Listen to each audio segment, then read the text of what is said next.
Okay, ladies and gentlemen, I'd like to open this public hearing on the comprehensive plan, February 3rd, 2026. This meeting was advertised to a certain extent, and so we did not know how many people were going to show up, and it turns out that was true to form. But I do think it's important for those people that may be tuning in to kind of understand where we are in this process and why we wanted to schedule this meeting. There is actually going to be another public hearing on the 26th of February, which is going to be a requirement, and I'll try to explain why in a minute. But just let me go through the process here real briefly. As you all know, last November, the town voted by a wide margin to approve the comprehensive plan. I think the vote was 70 to 30 or something like that. 30%, 70% to 30%. And several weeks prior to that vote, we had submitted the plan to the state for the state to review it, because the state has to review, certify that it's comprehensive, consistent, and complete. Unfortunately, we did not get a response from the state until after that vote was taken, which put us in a position where we had to address the state's comments while dealing with a plan that had been approved by the town. And that's kind of where we were starting the end of the year and into the beginning of January.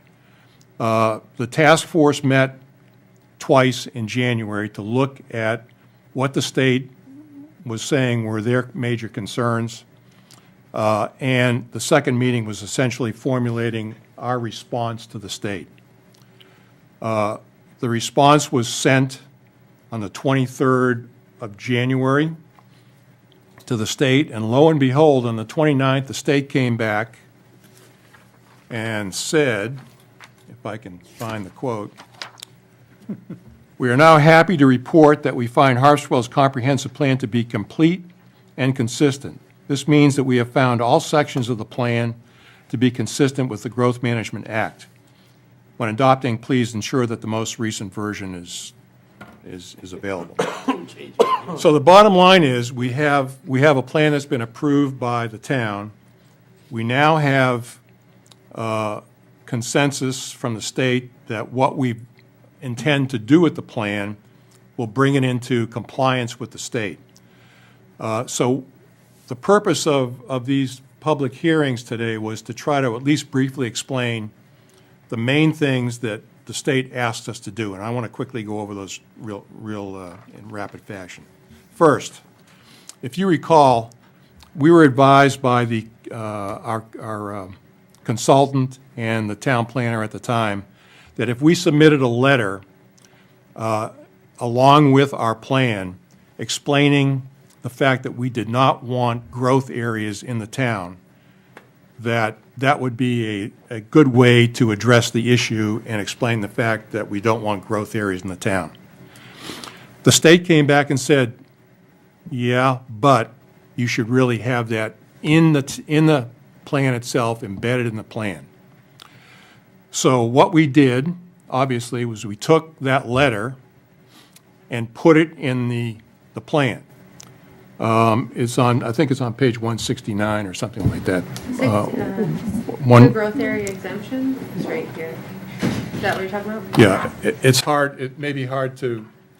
Essentially, what that is an explanation as to why we didn't want a growth area, and basically it involves lack of municipal water and septic, shallow soils that don't have a lot of carrying capacity in a lot of areas, and the unique geography that we have in Harpswell. 3 major islands connected by bridges, a long peninsula, and a whole bunch of islands surrounding all of that. So there's no real logical place where you could say that over the next 10 or 15 years you wanted to have the majority of growth. And those were solid arguments, and the state did not have a problem with the arguments. They just said, please put it in your plan. We've done that. And the plan that you will see when you come to vote on it again in March, has that in it. That's point number one. Point number two, they said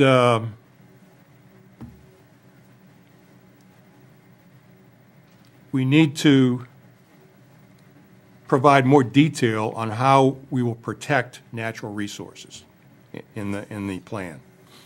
So there were several ways that we did that. First of all, we referenced the importance of the open space plan, which I think has been in effect for like 15 years, or something like that. We added a sentence to a paragraph that addressed development potential, that stressed the natural resources will be considered as part of site planning and subdivision reviews. I think we already do that, basically, but we reiterated that. That's on section 2, page 168. We stressed the need for reviews by a qualified code enforcement person.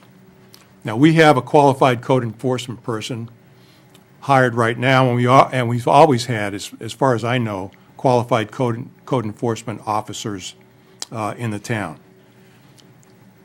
So those things really encapsulate what we tried to do, to say that these things that we're stressing and discussing here are going to help ensure that natural resources are going to be preserved. But that leads me to the third point that the state said. You need to put in your plan specifically that you are committed to having qualified a code enforcement officer with the tools necessary so that he can evaluate properly future land use. Now, we've had that. That's historically been a part of the town, but we reiterated that, and we put that on page, let me see, page 1-41. And it's a strategy in the first goal, 1-41. Oh, I was just gonna pull up this version of it. Hold on a second. All right. You can do that too. Sorry, hold on, guys. It says it here. Is it under public facilities? Yeah, Oh, yeah, there it 1-41. is. Okay, it's hard, I know it's hard to read for those people, but if you can expand it a little bit. Yeah. We added that strategy, provide the code enforcement officer with the tools, training, and support necessary to enforce land use regulations and ensure that the code enforcement officer is certified in accordance with state requirements. So that's an add that we put into the plan. But again, it does not really affect in any measurable way the plan that you folks voted on. It's just really an editorial comment, if you will, that made the thing more emphatic in the plan. Okay, the third thing was describing in more detail how the town's capital investment plan can support future land use. And if you go to page 2-124 and 125, the town does have a capital improvement plan. It was not a part of the plan that we submitted. But what we did was we took that plan and we embedded it into the comprehensive plan. But I want to reiterate again that what's in that plan does not materially impact what was voted on in November. All it does is clarify in greater detail how we're going to support future land use. Okay? Okay, so this capital improvement plan, this part that you see here, was added to the plan. It was not added, it was already there.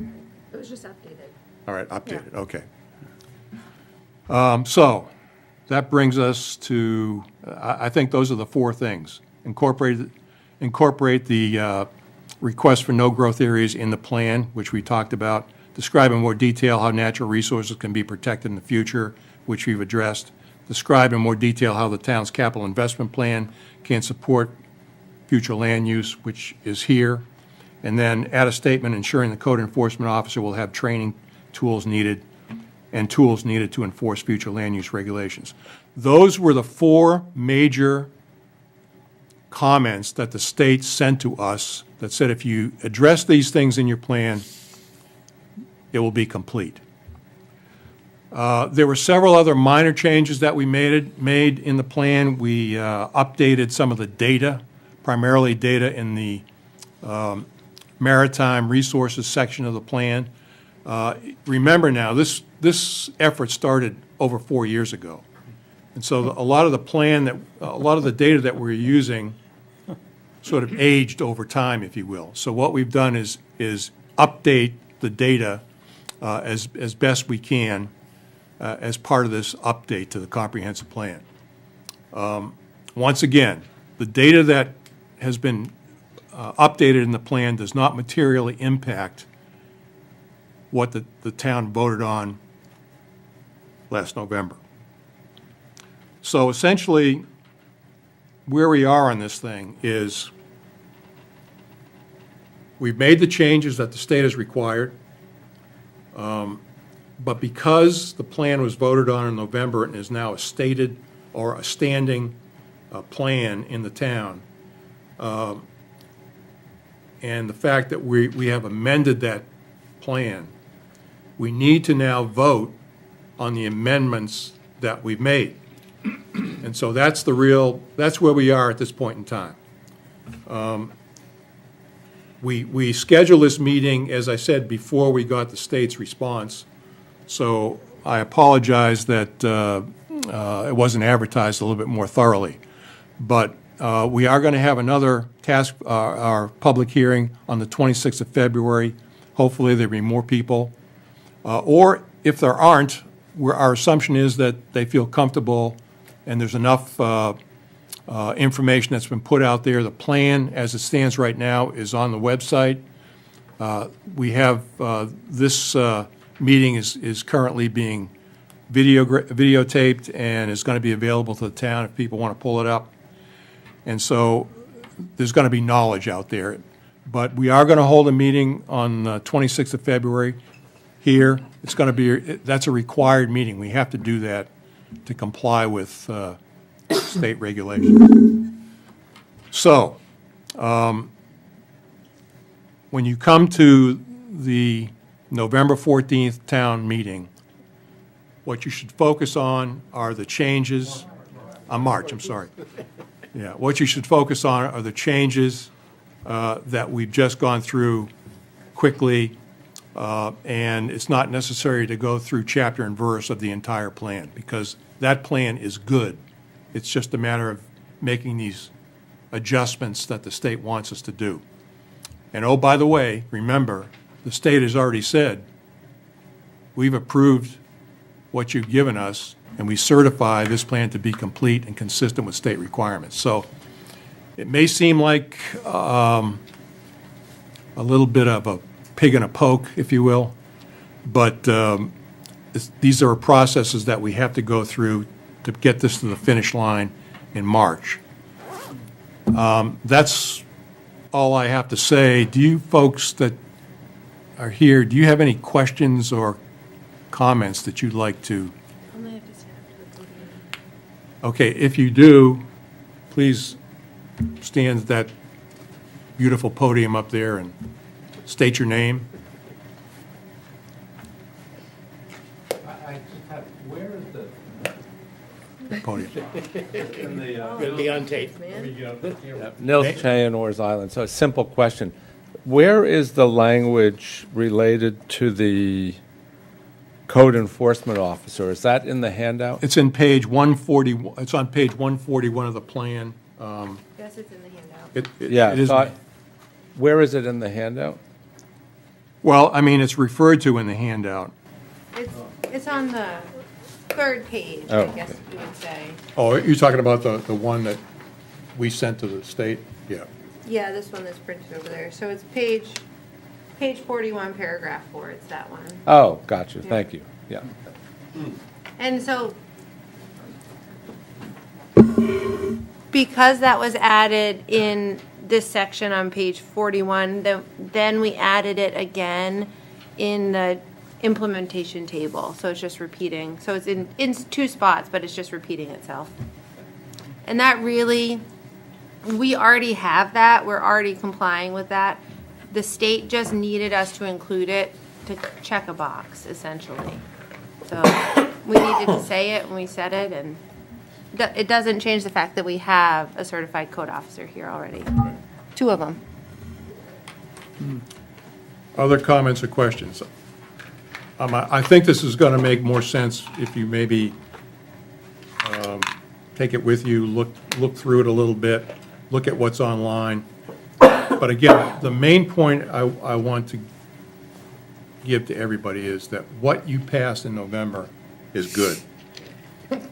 What we've done since then in response to the state clarifies, adds a little bit more depth and information in certain areas, but doesn't change the main focus of what's in the plan.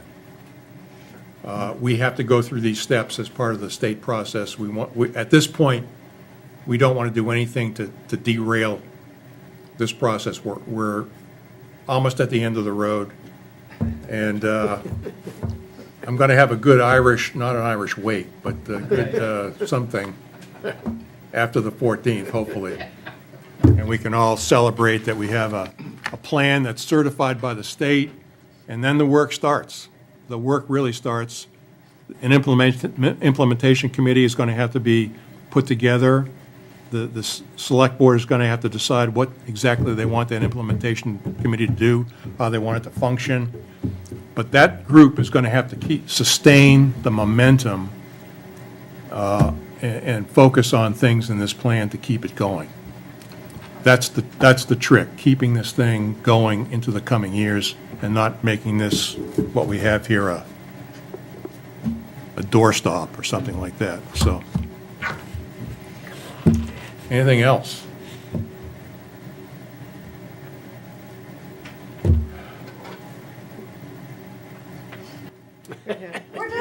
I declare this public hearing closed.